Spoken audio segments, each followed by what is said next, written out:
Good morning and good evening. My name is Aurélien Lorange, and with my colleague Anna-Maria Urbanova from the Quarks Foundation will be hosting today the first semi-final of the Inter-University Law Debate Tournament, a third edition of the competition. So I give the floor to my colleague who will be hosting the match, Ms. Urbanova. Welcome. Thank you, Professor Sultan, and thank you also to the wonderful students and also to our wonderful judges for the competition so far and also the matches that we'll be having after this one. Welcome to the first semifinal match. So welcome to Prince Sultan University team joining us from Saudi Arabia. Good day to University of South Pacific University joining us from Fiji. You have had 7 days to prepare for the topic. Whether or not to protect polar region for future generation, it is best to declare them as common heritage of mankind. As always, we'll find out in a short while which team will defend which position during the debate. But before that, it's time to welcome again and give the floor for introductions. Even though it's been quite a few rounds already for all of you, I would like to give you the floor so that perhaps new supporters and also new judges that will be seeing you for the first time know a bit more. So starting with the Prince Sultan University, Ms. Sahab, the floor is yours. Thank you. My name is Judy Sahab. I'm a third-year student at Prince Sultan University in Riyadh, which is the capital city of Saudi. Very excited to be here, and I just want to take this moment to congratulate the opposing team as well. We've done so well. We've done a great job. Thank you, and welcome, Ms. Sahab. From University of the South Pacific, Ms. Prakash, the floor is yours.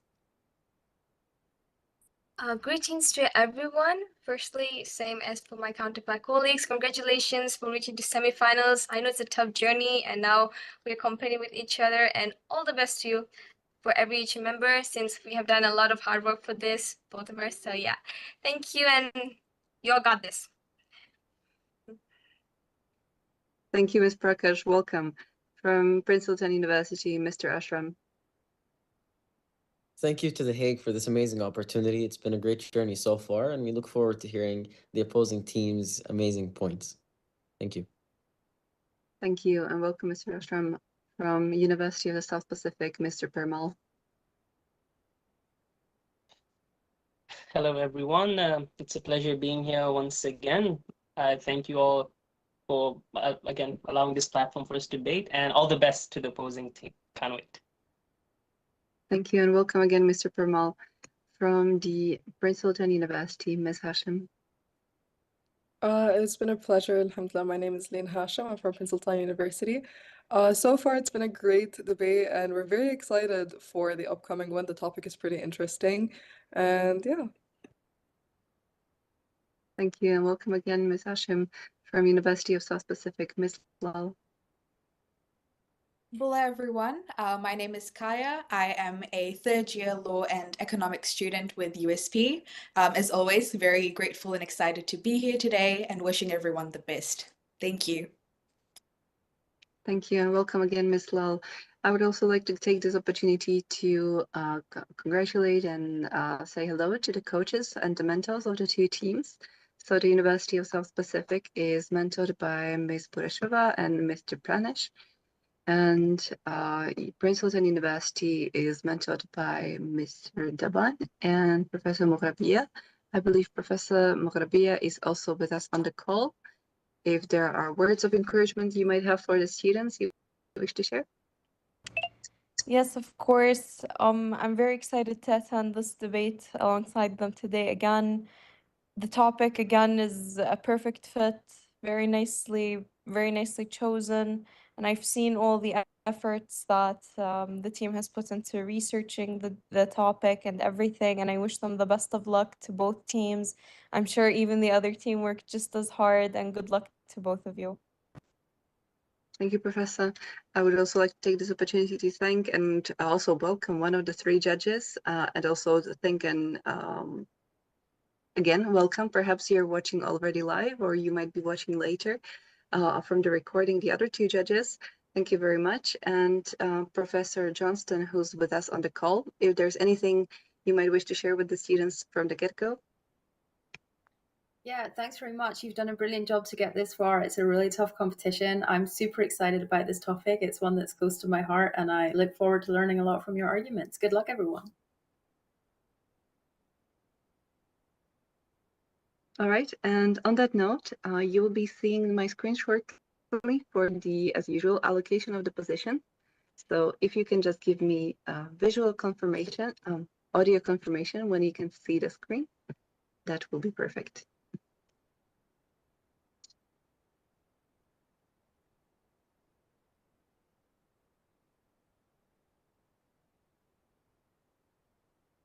You can Yes. see it. Yes, thank you very much. All right, so as always, 2 possibilities for each team and only 1 result.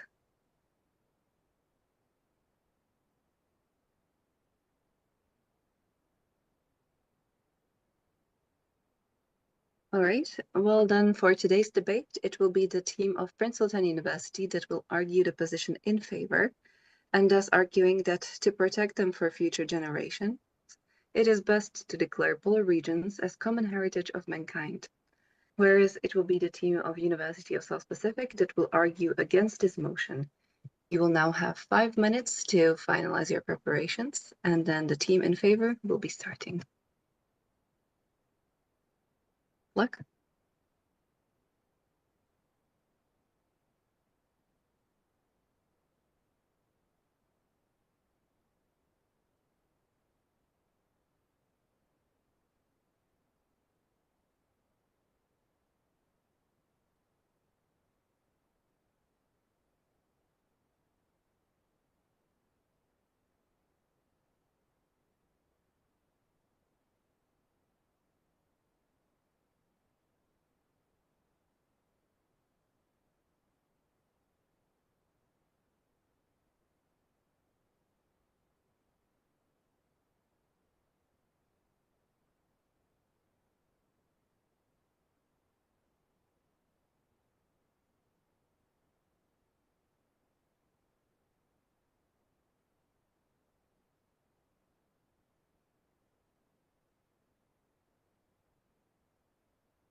All right, thank you everyone. Your time for final preparation is now over. So for today's debate, it will be primarily my colleague, Professor Lorange, who will be giving you the visual cues for your time. So as always, 30 seconds left is indicated by yellow card. And when your time is up, you will see a red card. Of course, you don't have to cut your sentence short. You can conclude it. It's not recommended to start a new one. And on that note, Prince Sultan University, you now have 4 minutes for your opening statements. Thank you. Honorable judges, esteemed organizers, and fellow debaters, today I stand before you to advocate the declaration of polar regions as common heritage of mankind, to protect them for future generations. The principle of common heritage of mankind is an international legal concept that holds that certain natural and cultural resources should be preserved and managed for the benefit of all humanity. Declaring the polar regions as common heritage is crucial for their protection, sustainable use, and prevention of geopolitical conflicts. Throughout this debate, we'll touch upon the concept of common heritage, the Arctic Treaty, communities that are indigenous to the Arctic, and scientific justifications for declaring the polar regions as common heritage. The concept of common heritage of mankind has already been successfully applied to the high seas. The World Peace Through Law Conference in 1967 referred to the high seas as common heritage of mankind, promoting shared responsibility. In reference to declaring the polar regions as common heritage, scholars have said that the concept of common heritage of mankind should be expanded to include the polar regions. They say, quote unquote, these regions hold valuable resources and have significant ecological importance. By declaring them as common heritage, we can ensure their sustainable use and protection for the benefit of everyone involved. The Antarctic Treaty is a landmark international agreement established in 1959. It regulates activities in Antarctica to ensure the continent is used for peaceful purposes and scientific research. While the treaty focuses on region management and international cooperation, it also has an interesting clause. While it acknowledges the existence of territorial claims, it does not support nor deny them. This effectively puts aside any potential conflicts over sovereignty. It ensures that Antarctica does not become a source of international discord. However, this treaty does have its limitations, especially in addressing environmental degradation and climate change, thus requires a broader approach. This approach can be achieved through declaring the region as common heritage of mankind. History has shown that open resource exploitation can lead to severe environmental harm. By establishing a governing body to oversee the common heritage, we can prevent such exploitation. The polar regions have faced significant threats, and a 2018 report by the Arctic Monitoring Assessment Program has found widespread microplastics in the Arctic, and that the Arctic is actually warming twice as fast as the global average, with a 39% decline in sea ice since the 1900s. By declaring these regions as common heritage, we can allow for stricter regulations and coordinated global efforts to combat climate change, to ensure the region's preservation for future generations. Finally, indigenous communities in the polar regions rely on this land for sustenance and cultural practices. Unregulated commercial activities and scientific research can deplete the animal populations and threaten these communities. A common heritage approach will ensure the protection of these indigenous resources and rights while still allowing for the ethical pursuit of the polar regions. Common heritage of mankind is essential to safeguard an area for future generations. It builds upon the principles of the Antarctic Treaty, addresses environmental threats, and promotes international cooperation and equity. Let us embrace the vision for shared, protected futures, ensuring that the polar regions are preserved and sustainably managed for all of humanity. Thank you. Thank you very much. Now the floor goes to the team of University of South Pacific. You have 4 minutes for your opening statement. May I confirm that I'm audible, please? You are. Thank you. The polar regions can be protected and conserved for future generations. However, common heritage to mankind is not the way to do so. Greetings to the honorable judges, colleagues, and audience members. We advance the following legal arguments. I will argue that common heritage to mankind, which I will refer to as CHM, is complex and impractical for the polar regions. Varunesh will argue that applying CHM will be a redundant route, given that alternate mechanisms exist. Finally, Visha will consider how CHM may marginalize indigenous polar communities. CHM is an international law doctrine that aims to protect common interest regions beyond national jurisdiction from appropriation. This doctrine is codified in the 1979 Moon Treaty for the Outer Space Region and the United Nations Convention on the Law of the Sea for the seabed and the ocean floor. While this doctrine envisages a system where regions are owned collectively for future generations, its implementation raises issues on the practical execution of CHM. First, nations have vested interests in the Arctic region due to its resources and trade routes. As a result, countries have been involved in disputes to claim parts of the Arctic territory as their own. For instance, the United States and Canada have claims for the Arctic Beaufort Sea. Similarly, Russia, Denmark, and Canada have overlapping claims for extended continental shelf with the United Nations Commissions on the limits of the continental shelf. To add on to the uncertainty, international courts like the ICJ in Nicaragua and Colombia have expressly stated that overlapping territorial disputes must be resolved through diplomacy. Despite such processes being protracted, nations have demonstrated a continued willingness to claim territory in these regions. This may serve as an issue when applying CHM, as national vested interests in the Arctic may deter countries from agreeing to CHM. Secondly, even if the polar regions are declared as CHM, there is no guarantee that states will oblige. This point was demonstrated with the Moon Treaty in 1979. Despite this treaty declaring the Moon and outer space as CHM, major space powers like the US, Russia, and China have not ratified this document to date.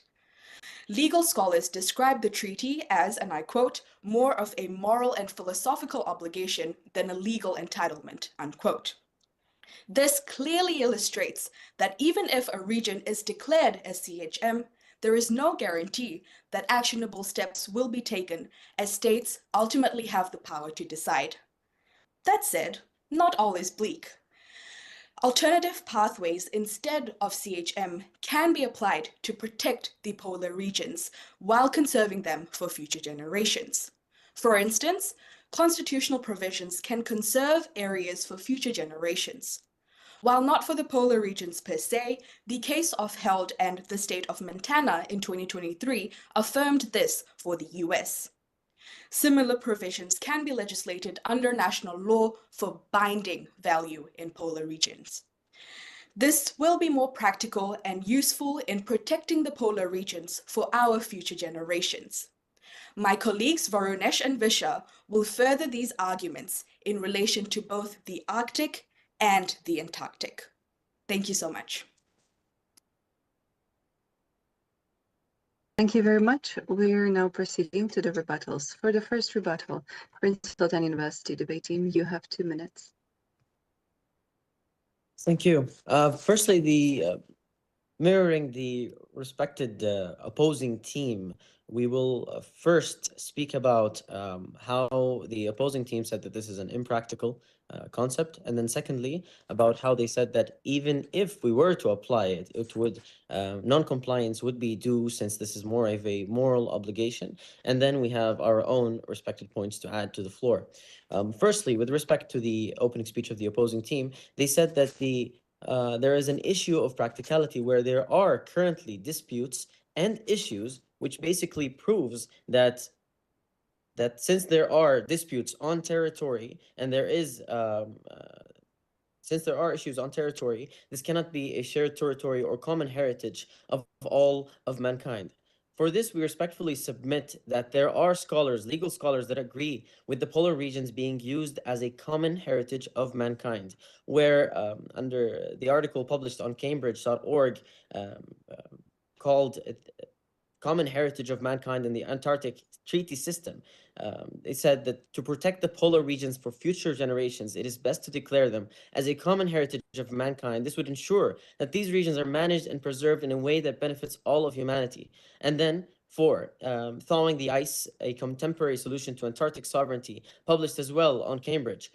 they said, the writer said that the concept of the common heritage of mankind should be expanded to include the polar regions. These regions hold valuable resources and have significant ecological importance. By declaring them as a common heritage, we can ensure their sustainable use and protection for the benefit of mankind. And even if there were to be disputes and issues regarding the polar regions and their territories, this pushes us towards this should push us towards having it as a common heritage of mankind for the preservation of cultural resources and for the preservation of them being exploited by countries, rather than going towards what these countries are intending to do, which is exploit these lands and such. And then moving forward to the second argument about how. Thank you. Your time is up. So for the first rebuttal, in the against position, University of South Pacific, you have 2 minutes. Distinguished teams, judges, and audience members, I commend my colleagues in the opposing team for presenting their views. However, our team, under the negative stance, respectfully disagree with the points raised regarding declaring the polar regions as common heritage of mankind. Firstly, throughout the presentation of the affirmative, they mentioned legal scholars. We would love to know the name of the legal scholars, their famous publications. You mentioned Cambridge, but which legal scholar published on Cambridge? To begin with my rebuttal, I would like to raise that there are already existing frameworks and bodies which already render the introduction of common heritage of mankind redundant. Firstly, the Antarctica Treaty establishes guidelines for prohibiting military activities, promoting scientific cooperation, and banning nuclear testing or disposal, pursuant to Articles 1, 2, and 5, respectively. Similarly, in the Arctic, there are a combination of international agreements, such as the United Nations Convention on the Law of the Sea and the upcoming BBNJ Treaty, which will eventually cover areas beyond national jurisdiction. Additionally, regional bodies like the Arctic Council provide comprehensive governance mechanisms through agreements, such as the Agreement on Cooperation for Marine Oil and Pollution, signed in 2013, and the Agreement on Enhancing International Scientific Cooperation, signed in 2017, which have maintained stability thus far. Implementing a new regime based on common heritage of mankind may be problematic, as it could create unnecessary duplication and disrupt the functioning systems already in place in the polar regions.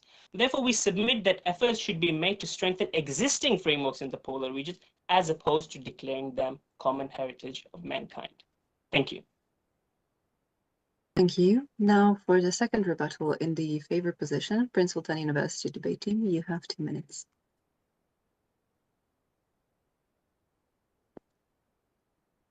Thank you. Firstly, with respect to the Antarctic Treaty and how it bans military involvement, seeing as it bans military involvement, this does not deem it unfit to be a common heritage of mankind. It only bans it from having military involvement within it. So we respectfully submit that there is no correlation between the issue of military involvement and the issue of it being a heritage of all of mankind. Furthermore, we suggest that in the case of Canada and the USA, mentioned by the respected opposition, is that is about the navigation of the Northwest Passage Way and the concept of the common heritage of mankind. It is essential in resolving the dispute over the Northwest Passage that they ensure all nations have a right to navigate through this passage, and that they deem it to be a heritage of all of mankind, which would promote international cooperation and the sustainable use of the high seas. The high seas being part of the polar regions, seeing as this topic is to protect them for the entire future, for all of future generations, we must deem the entire polar regions as a common heritage of all mankind, not only Antarctica, but also including the high seas. And so we respectfully submit as well that although there are territorial, and secondly, about the issue of the law of the seas, we respectfully submit that although there are territorial disputes, this is a Lex Fernanda topic where we are looking at what is best for the future, and what is best for the future, and what is best to protect the future of best generations. It is to look towards the issue of, going towards the solution of a common Arctic that was that was researched by those scholars, and I did mention the names of those articles. And also, it was mentioned by the Common Arctic, a legal analysis of Arctic and non-Arctic political discourses. Furthermore, now to rebut as well the point of, thank you. Thank you. Your time's up. Now for the second rebuttal, University of South Pacific, you have 2 minutes. Just to confirm that I'm audible and visual, madam. Yes, you are. Thank you, madam. Firstly, I would like to thank my counterpart colleagues for their submission. However, I respectfully decline. Firstly, the most important factor that has been not issued or understood, that common heritage to mankind is a principle predominantly made for areas beyond national jurisdiction. As simple as that. Now, let's just take a hypothetical example that this is the Arctic region, right? Now, there are EEG, exclusive economic zone, and also continental shelf for each state. Now, these curves have overlap with each nation and state. These means they have their national jurisdiction. So if you're going to implement common heritage to mankind, the principle made for beyond national jurisdiction to regions that have national jurisdiction becomes rather redundant and inconsistent, because that's the principle not predominantly made for. A perfect way to exemplify this is the ABNJ treaty. For that high sea treaty, there's territorial seas, there's continental, the exclusive economic zone, and then beyond that, areas beyond national jurisdiction. That is where the common heritage of mankind principle is applied. If we make the Arctic region as a whole common heritage to mankind, this will lead to sovereignty issues. Territorial disputes will be more questioned. The sovereignty of each state will be questioned, because it is the concept made for areas beyond national jurisdiction, not within. Already the integrity of the sovereignty will be questioned. And this is also acknowledged in the UNCLOS, Article 2, that evidently explains that the areas beyond national jurisdiction are the high seas and the seabed. And to also validate another point is that implementing common heritage to mankind will eventually marginalize the indigenous people's rights and voices, as understood under the United Nations Permanent Forum on Indigenous Issues that explains that this has been evident issues. Therefore, it is important to navigate it in a different perspective rather than implementing common heritage to mankind. Thank you. Thank you. Thank you. We have now heard the rebuttals from both teams. We will now proceed to the conclusions. Starting with the team in favor, Prince Sultan University team, you have 2 minutes. Before I begin, am I audible? You are. Okay. Honorable judges, esteemed organizers, and fellow debaters, today my team and I stand before you not just to advocate, but demand the declaration of polar regions as common heritage of mankind. This is not merely a plea for preservation, it is a call for urgent decision-making to protect these areas and these fragile areas and unique environments for future generations.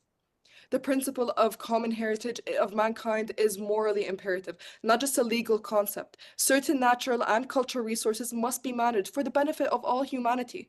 Ensuring the preservation through global cooperation, declaring the polar regions as common heritage is essential for their protection, sustainable use, and prevention of geopolitical conflicts. This is non-negotiable.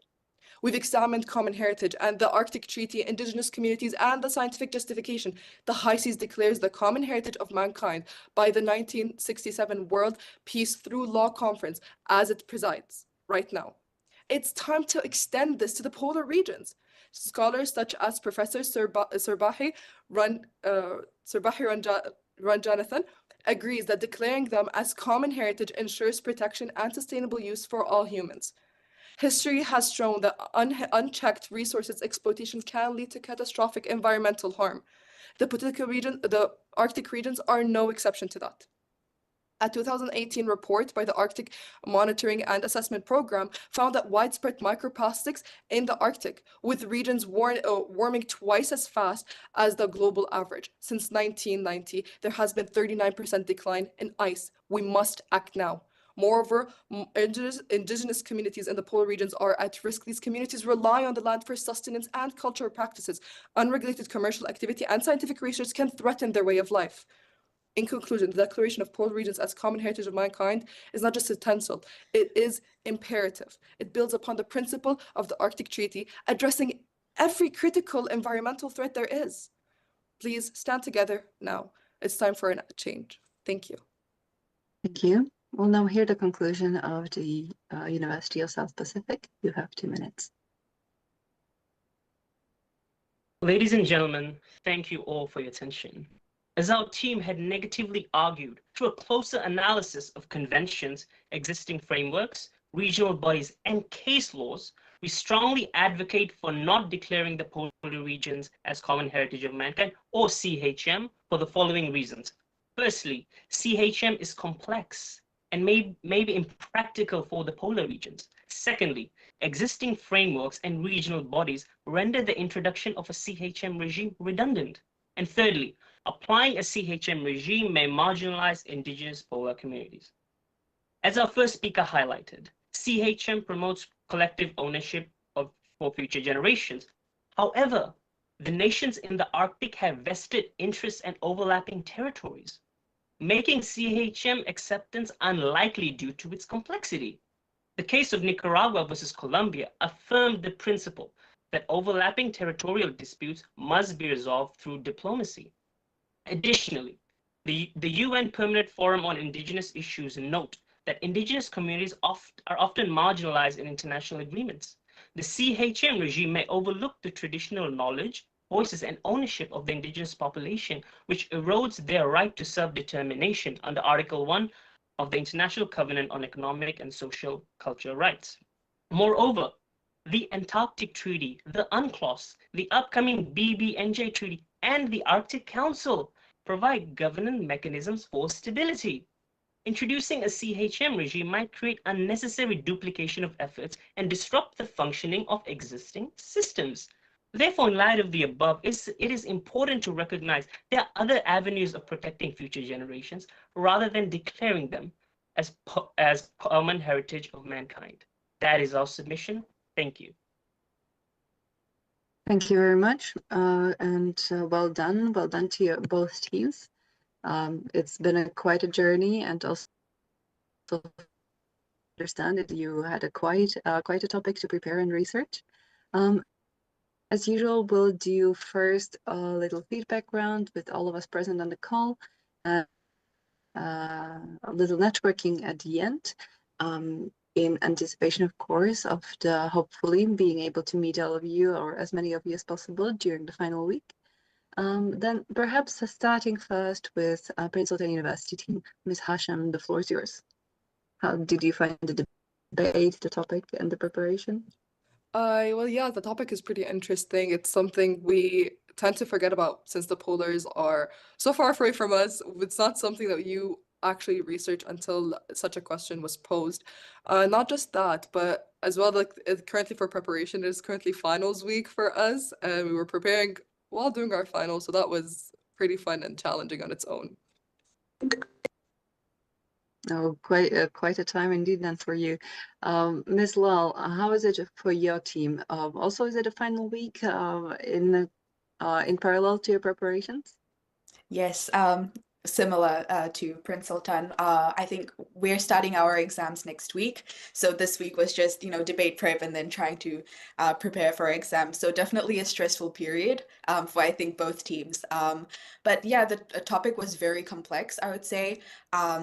There were so many different areas of law. We've got international environmental law, law of the sea, polar law, and I haven't really done these topics prior in my academic career, so it was really nice to sort of get an introduction. Yeah, I really liked it. I thought it was quite interesting, and I really liked hearing everyone's arguments today. So thank you, everyone. Thank you for sharing, and also best of luck really to both teams. One already in your final week, one slowly entering it. Mr. Ashram, how did you find the debate, the topic, and perhaps the collision of the arguments between the two teams? Yes, so I found the debate very interesting, very fun. Honestly, during the rebuttals phase, I could not help but be impressed by the other team. So I was reading my own points and researching and everything, but at the same time, I was thinking, wow, This team is really good. So honestly, to the other team, amazing job. The points that you presented were excellent, and we really appreciate you taking this opportunity, being against us in this debate. We really appreciate the Hague inter-university legal competition for this opportunity. This is a niche area of law. There is an argument to be made on both sides, and it is a very political issue compared to the ones that we had before in this competition. And so it was a great experience throughout. And thank you to the other team. Right. Thank you, Mr. Ashram. The same question to Ms. Prakash. How did you find the debate? And what about the rebuttal part of the arguments, the interaction between the two teams? Okay, firstly, this concept itself is new to us as well. Given that I'm on taking environmental law, international. So when that topic came, I was like, oh yes, there must be notes on that. But I just found this much. And I was like, oh damn, I have to do so much research now.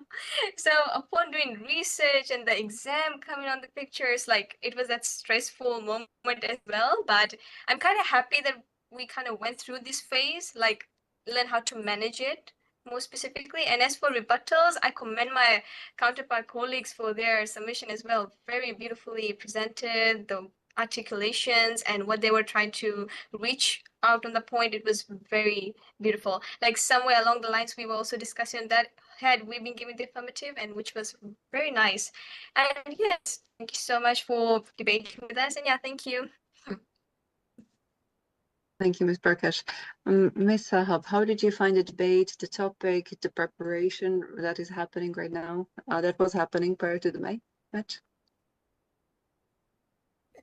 Yeah, preparation was definitely a journey. As my colleague mentioned, we just finished actually final exams. I think me 2 days ago and my colleagues a day ago. So it's been, kind of difficult to balance. And I just want to wish the opposing team good luck on their exams.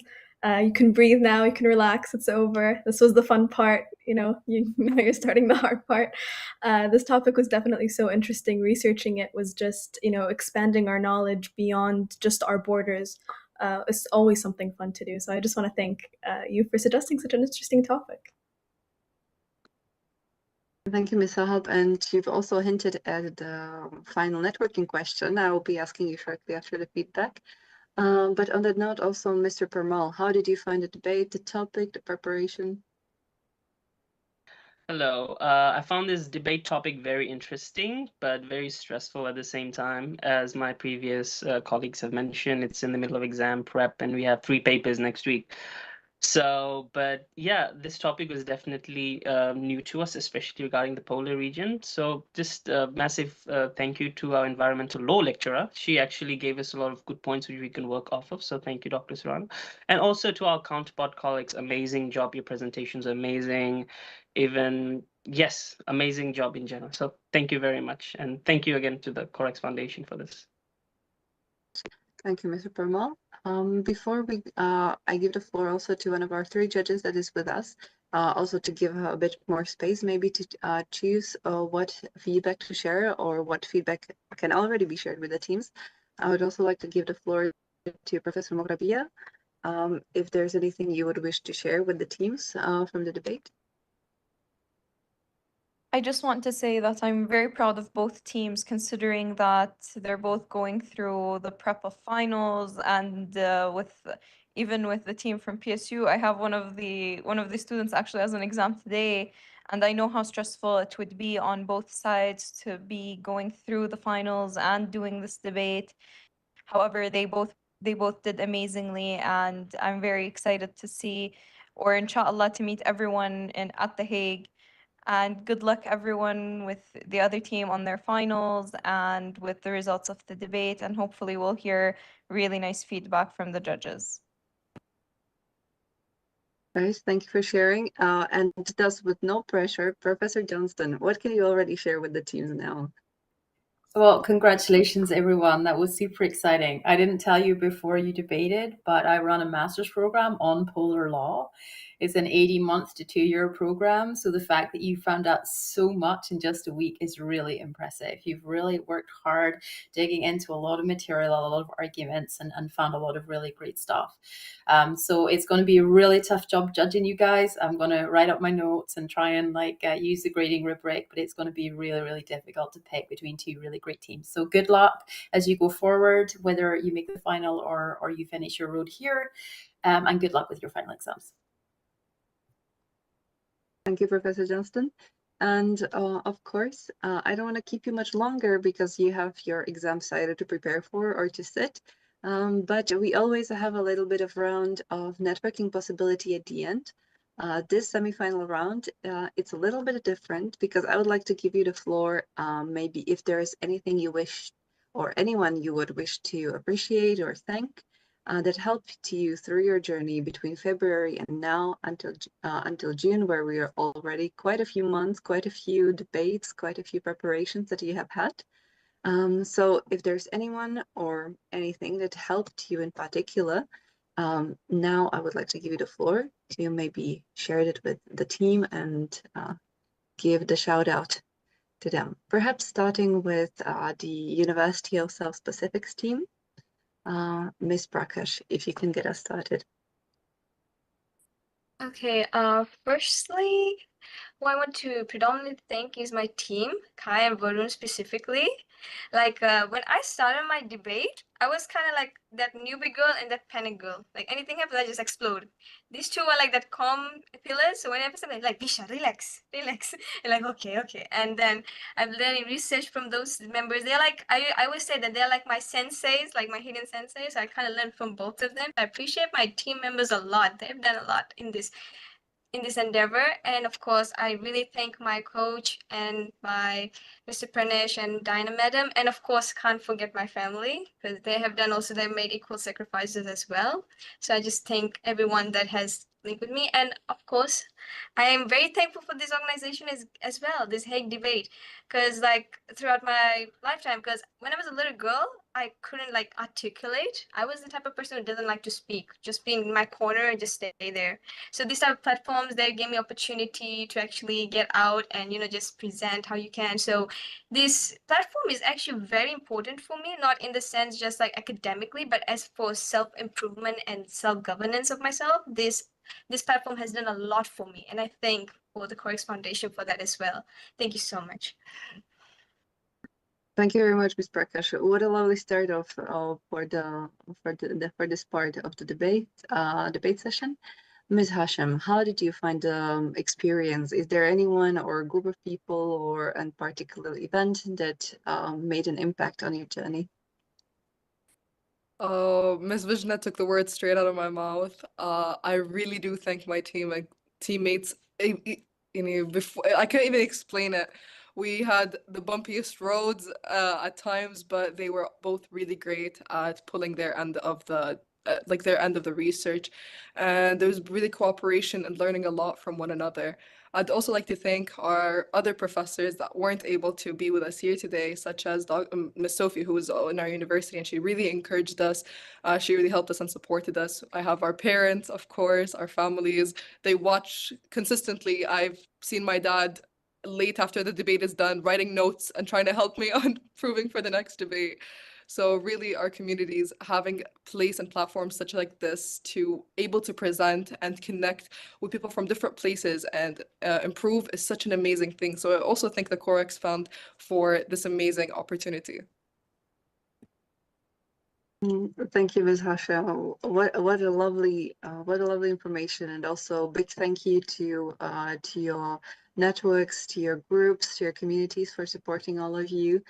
Mr. Permal, what about you? What or who made an impact on your journey throughout the competition? Hi, so there's a ton of people I'd like to thank in this moment. Firstly, my teammates, they've been awesome. I couldn't have asked for any better teammates. They've been amazing, and I never would have reached this far without them. So thank you, my teammates, my parents for being so supportive, our coaches for guiding us when we were stuck it's in the earlier stages of the competition. For this round, Dr. Katerina Serrano, who is unfortunately ill at the moment, but she still managed to provide us with some of the notes for us to research on. So yeah, thank you to her and to the organization providing such an amazing platform for us. Yeah, the whole experience of the competition has been life-changing, researching through different uh, areas of law, improving ourselves as future legal professionals. This competition it's been immense for my self-development. So thank you once again to the Corex Foundation, and all the best for everyone in finals weeks. Thank you, Mr. Parmal. Mr. Ashram, what about you? How was your journey? Anyone in particular to give a shout out to? Yes, firstly, I'd like to thank you, Ms. Urban, and also Mr. Lorange for your continuous efforts throughout this competition. To us, you were like the faces of the Corex Foundation. We really appreciate your support throughout the debates. As well, I'd like to thank my university, Prince Sultan University, the TLC, the Writing Center of the university, who's been supporting us throughout these competitions and sending us to many experiences. And as well, I'd like to thank my teammates, Miss Judy Sahab and Miss Leen Hashim, both of whom have been amazing throughout this entire experience. They pulled through and they honestly helped me a lot as teammates and guided me throughout this process. Hind and many others have been also very supportive. I'd like to thank my parents finally as well for their kind support and unwavering help throughout this entire process too. Thank you. Thank you, Mr. Ashram. Ms. Lal, I would like to also give the floor to you. How was your journey? Who in particular, perhaps, or groups of people that made an impact? Thank you so much. I think everyone has summed it up pretty well. We've definitely had consistent networks that have really supported us throughout this journey. And I'm not going to repeat everyone, but we've definitely had a really good range. So thank you, everyone. I think in particular, thank you so much to my teammates. I think it was they were very helpful. This is my first ever debate experience. So having their support was very nice. I think in addition, all of the counterpart colleagues that we've met throughout the debate experience, I've learned and picked up on so many new skills from our different law students and from their different experiences. So I'm very thankful for that. Yeah, thank you so much for this. Thank you, Mr. Lal. Ms. Sahab, and to wrap us off, with no pressure, of course, how was your journey? Which people made an impact for you? Which experiences? It's been an incredible journey, start to finish. This has just been the highlight of my semester. Looking forward to these debates, researching, just the feeling of accomplishment after you're done has been so incredible. I just want to thank the foundation for everything they've done. And of course, my teammates who've been here since the beginning, and Professor Hind. And I want to thank personally Ms. Noura Salama, who is actually one of our research assistants who cannot join with us, but she's behind every one of our debates, and she's just been doing an incredible job since day one. So thank you to her so much. I also just want to thank my parents who, like my colleague said, they watch every single debate. They're so ready with their notes and their encouragement. They've just been incredible. And of course, the debate club, which is the Prince Sultan University Debate Club, who are we representing in every single one of our debates. They are our community, and they are the people that we rely on for support and encouragement. Thank you, Ms. Sahab.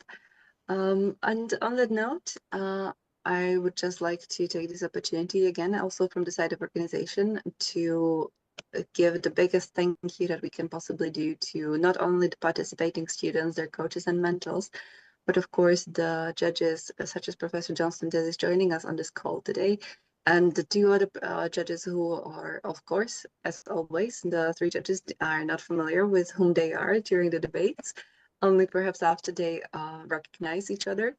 But really, the biggest thank you to all of you, to all the judges, because the competition is possible thanks to you, for the feedback that you give to the students, for their growth, their experiences. And personally, if I can just jump on this as well, I would like to thank Professor Lorange, because it is thanks to him that the competition is progressing each year with the way it is. And it's just been incredible co-organizer and a colleague for this experience. And we are, I think I can say this, very thankful for the progress that the students make each year. And on that note, I would like to pass the floor to my colleague to wrap us up and conclude this semi-final cast. Yes, many thanks to my colleague, Mr. Banova, as well, because the origin of the idea of this format of competition is from her, actually, for years ago, 8 years ago, maybe. And yes, as well, many thanks to all the teams as well. You did a great job. We have observed, of course, everything you have done from the very start. We are very happy as well that you register for this competition, so you can show to everybody as well the excellence of your legal education around the world, and we hope as well that give, I would say, an idea to the employers, to the future, let's say, organizations where you'll be working after your studies, how much you can do as well in research or argumentation, debate. And of course, we are looking forward to keep contact with you, to meet with some of you as well in person. But be sure that your institutions are very proud of what you have achieved, of course, and we are really happy to have in the center of this competition the students, to make sure that all the, let's say, the whole visibility goes to them first. That's why we tag them, we tag all of you as well when we make the announcements on LinkedIn. So many thanks again, and we keep in touch, and in 2 weeks, yes, it will be the time of the finals. The topic will be released, of course, a week before, as usual. So you have another match again. So as soon as you qualified for the semi-final, you have 2 matches. That's the way it is. So many thanks for this first match already, and we'll let you know the results very soon. Yes, and we thank as well again the judge for their time and for assessing your performance again. So many thanks. Have a great day, end of the day as well, and we keep in touch, of course. Bye-bye. Thank you, everyone. Well done. Thank you. Bye. Well done.